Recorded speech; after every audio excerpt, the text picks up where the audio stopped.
Hey.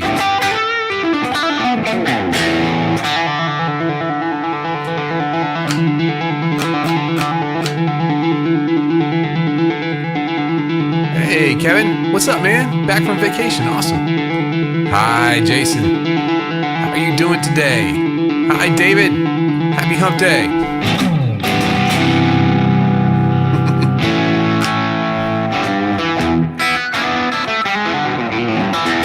I am starting to like this thing. I am starting to like it. I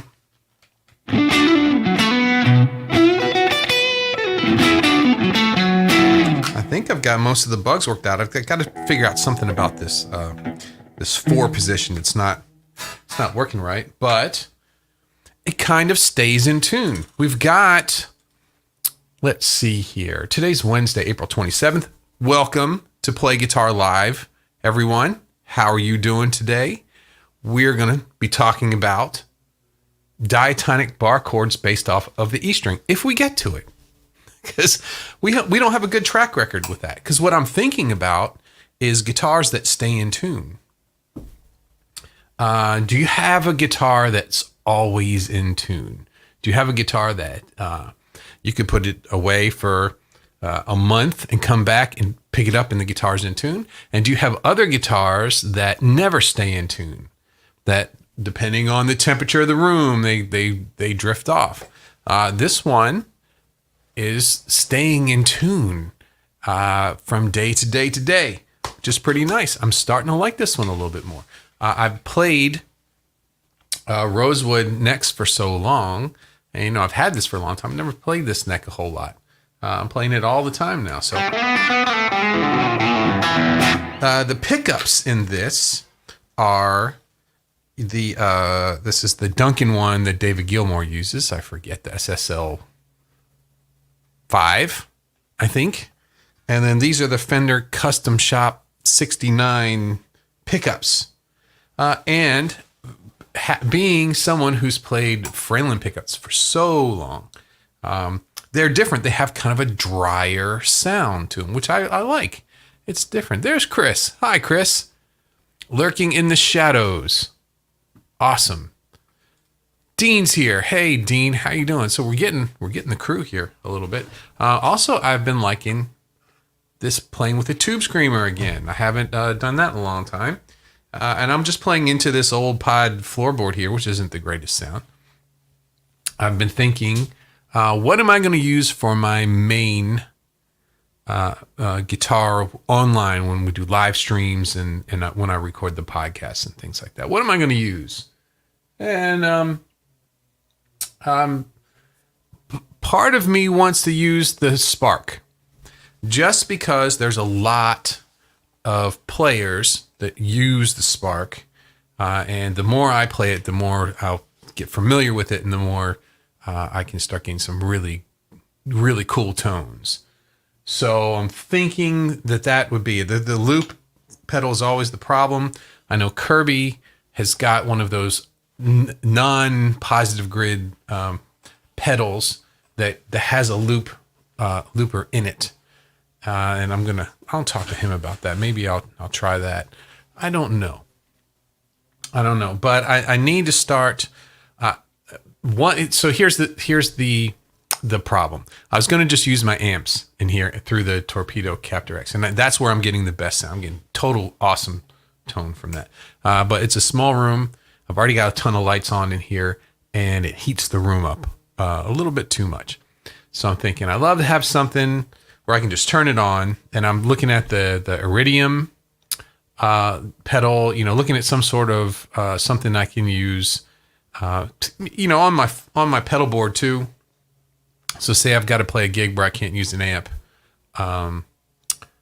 and that's kind of thing. I just saw Dean. Dean said He says, my looper works fine with my Spark amp. Yeah. So the looper is going to work great into the Spark amp. So so you plug into the looper and then you plug into the Spark, and it's going to work great. I was hoping to get it to where I could plug into the Spark and then after the Spark go into a looper. That way I could change sounds. I could do a loop with one sound, right? And have that loop going, and then I can play and I could change sounds on the Spark and then have a different sound on top of it. That's what I was hoping to do. But I might do that. I might just run the looper into the Spark as well. Let's see here. David says, the two Ibanez RGs I have stay in tune, but getting the Floyd Rose one in tune after a string change is a challenge. Yeah. So you got a couple things fighting against you with that. You've got the Floyd, you've got the new strings, right? So even if you stretch them out, they're still going to settle a little bit, but you can stretch the strings out and they're going to settle over time. But then you've got the locking tuner on the Floyd Rose, you've got the little fine tuning adjustments there. And if the strings go too far out, it may be too far for the fine tuning adjustments to do. So then you have to redo anything. And anytime you've got a floating bridge, which is what I think when I had a Floyd Rose, it was set to float, but I think some of them don't. Some of them, are right on the body there. But anytime you've got springs on a bridge, it takes a little bit of time to do that. But this, I'm pretty happy. This one is going really, really, really well. Really well. It's staying in tune. And usually I use this Spurzl tuners, but this one just has regular Wilkinson tuners I got cheap, and it's staying in tune. I can't believe it. Jason says you'd have to go out from the headphone out of the Spark and maybe into a mixer out to your looper. Yeah. So the way I have it now is when I'm plugged into the Spark, it's not going into the room. It's going it's going to the headphones, and then it comes to my mixer stereo. And I guess I could sum it down to mono and run it through a pedal, or I could have a stereo pedal, and I just have to find that one to make sure I can use. I'm pretty sure that what's the Pigtronics looper pedal? This is the one that I have here.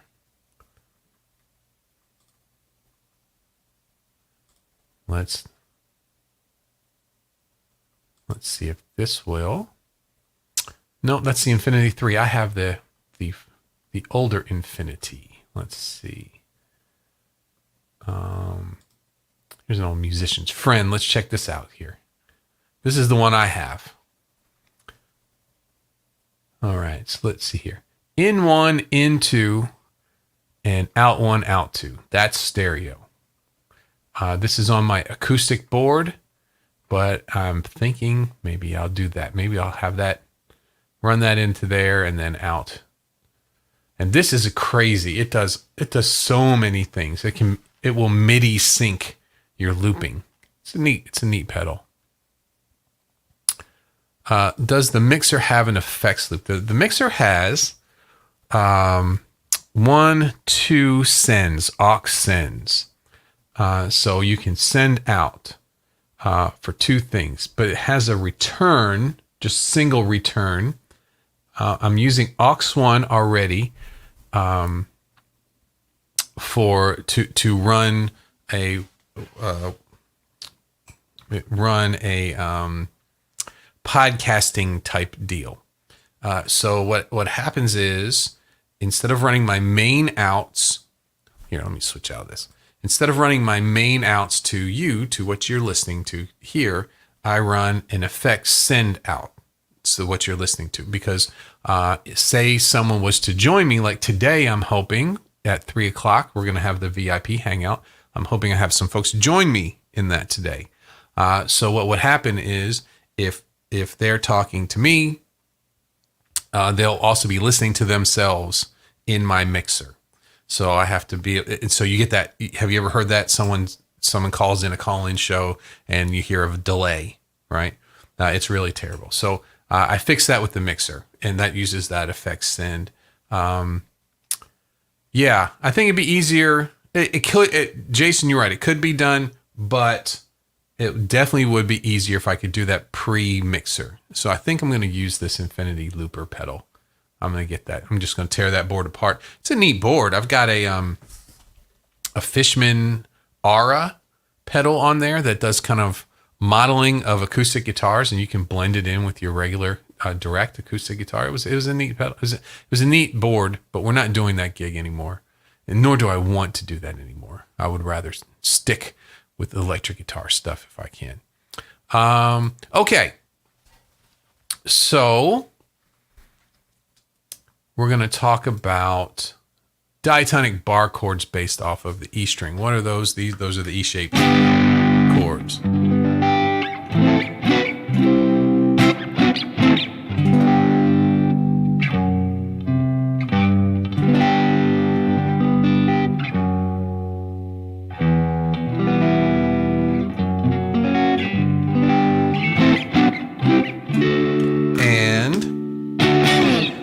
These are the first stop for anyone who's playing bar chords. We've all played them.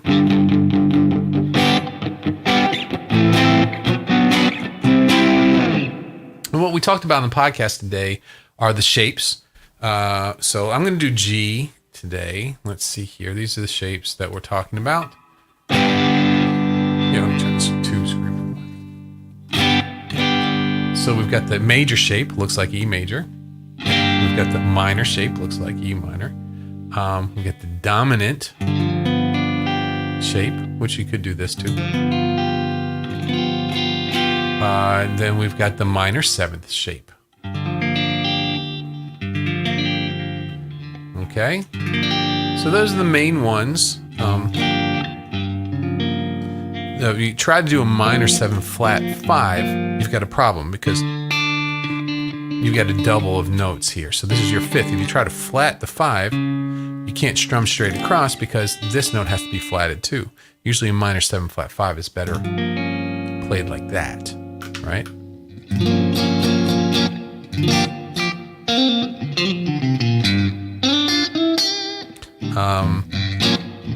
And those are basically what we're working with on when we talk about the diatonic bar chords, and then we talk about diatonic chords.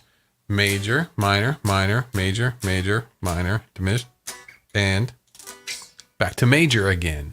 And those are once you start to learn songs and learn chords in different songs, you see a lot of people doing this. They'll be like, a lot of movement.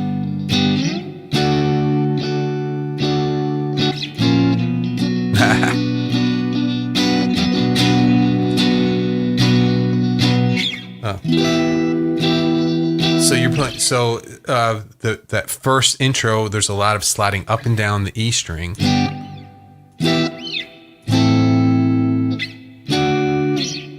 And if you listen to that, here's what we'll do. We'll go from a G to a C. I'm a little out of tune. I tuned right before we started, but it's not something right. So we're going to go from G to a C.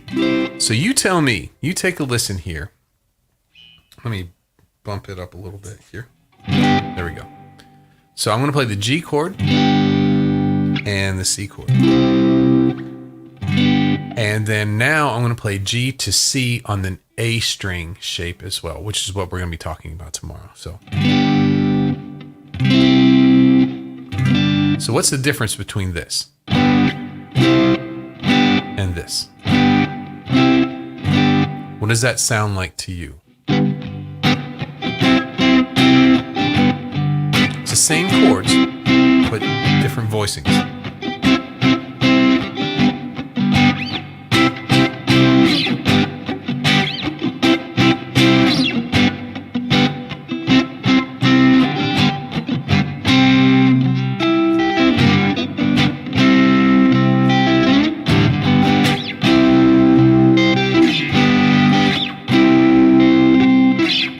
To I can hear the distance. I can hear the first thing, that the most obvious thing, you hear that string kind of squeal, that sound there. So that, to me, it tells me, okay, there's a big jump in between the chords. But because the high note of this chord is on a 3rd fret, and the high note of this chord is the same exact note, these chords to me sound locked. They sound like this note here. There's some voice leading. So if we take each note, let me go close up. We're going to take this note here, right? And when we move to this C shape here, it moves by a major second, by 2 steps. Sounds like a good movement, right? Now for this note here, it stays the same, which in voice leading between chords, that's what you want, right? Now let's go to the next note. This is the C. No, I'm sorry. Yeah, let's see here. Okay, so the next note is the B. And when we move to this chord, it's only a half step away, very close together. This is good voice leading. Now, let's see here. On the B string for the G, we've got the D, and then we've got the E. So every single one of these notes, and then the high note is the same. It's either the same note, a half step or a whole step away. Every single one of them. They're all moving to the new thing very nicely. Well, here,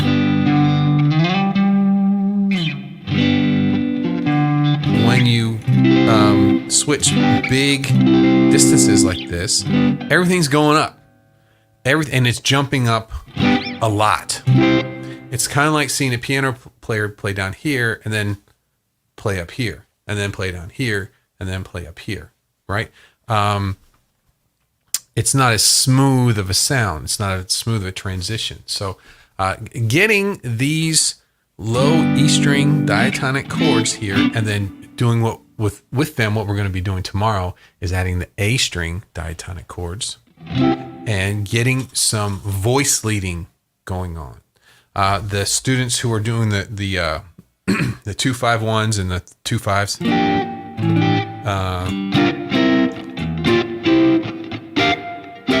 so we're doing, there's our G minor 7th, C7 in different,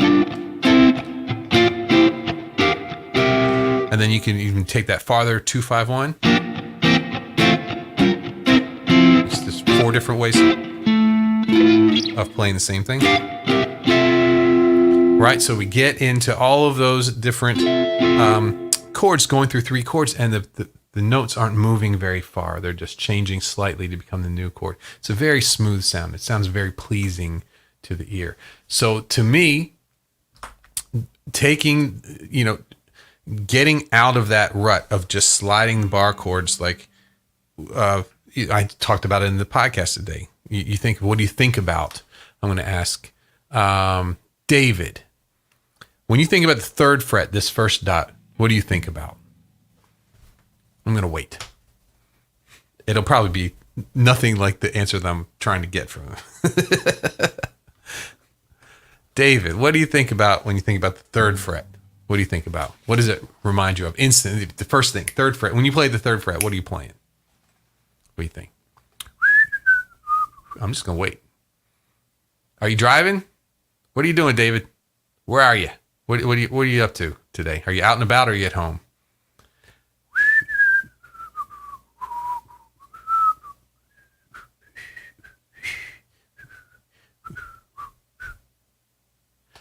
Maybe. Oh, here he is.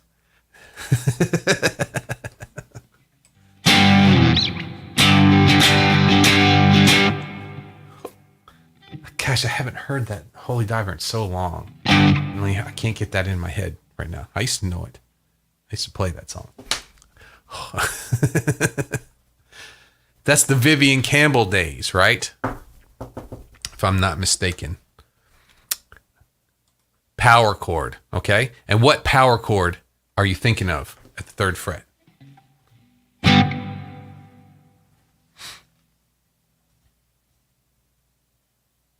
G. I'm going to say it for you before you get it. So he's thinking about the G power chord. That's G. This is the G area, right? And this is the G area there. And then this is the 5th fret. That's, we all think of this as the A area. And at the 7th fret, that's the B area, right? Open, it's the E area. And we're trying to get us out of that thinking. You know, there's a lot of really interesting things that are coming up this week.